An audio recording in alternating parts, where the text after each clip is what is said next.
Oke, assalamualaikum warahmatullahi wabarakatuh. Balik lagi di channel Solusi Generasi Tani ya teman-teman. Di video kali ini kita akan ngebahas tentang keuntungan tumpang sari ya teman-teman. Apa sih keuntungan tumpang sari? Kita akan jelaskan di video berikut ini. Cuman sebelumnya buat yang baru mampir ke channel ini, saya minta untuk like, subscribe, dan di-share ya videonya buat lebih bermanfaat buat orang banyak. Oke, jadi kita langsung aja ke videonya. Keuntungan tumpang sari ya, yang pertama itu meminimalisir tingkat kerugian ya teman-teman. Jadi kalau misalkan harga daun bawang ini lagi turun, kita bisa kebantu sama harga dari pecai atau enggak dari kol ya teman-teman. Oke, keuntungan yang kedua itu menekan biaya produksi ya teman-teman. Maksud saya menekan biaya produksi itu, misal sekarang harga pupuk nih ya, harga pupuk misalkan 100.000.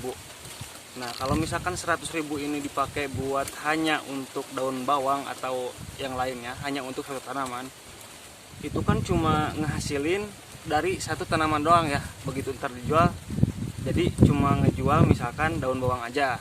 Tapi lain halnya dengan kalau misalkan kita pupuk 100.000 itu kepake buat 3 tanaman minimal misalkan. Nah dari situ kan kita udah bisa ngebandingin nih efektivitas dari modal yang 100.000 dari pupuk itu kita bisa manfaatin sebanyak mungkin untuk 3 tanaman sekaligus ya teman-teman. Teman-teman di sini pasti udah pada paham ya. Kalau misalkan ada pertanyaan boleh komen di bawah ini, kita sharing bareng-bareng aja di dunia pertanian ya teman-teman. Oke, itu yang kedua. Sekarang kita lanjut ke keuntungan tumpang sari yang ketiga. Keuntungan tumpang sari yang ketiga itu pemanfaatan lahan ya teman-teman.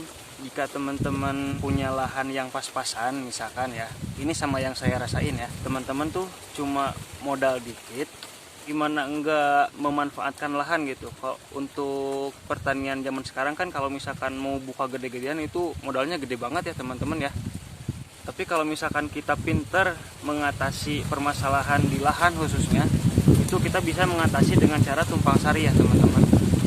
Apalagi kalau misalkan sekarang teman-teman punya inisiatif buat dicampur sama hidroponik lah, aquaponik lah, itu kan bisa jadi pemanfaatan lahan itu teman-teman bener-bener maksimalin ya teman-teman.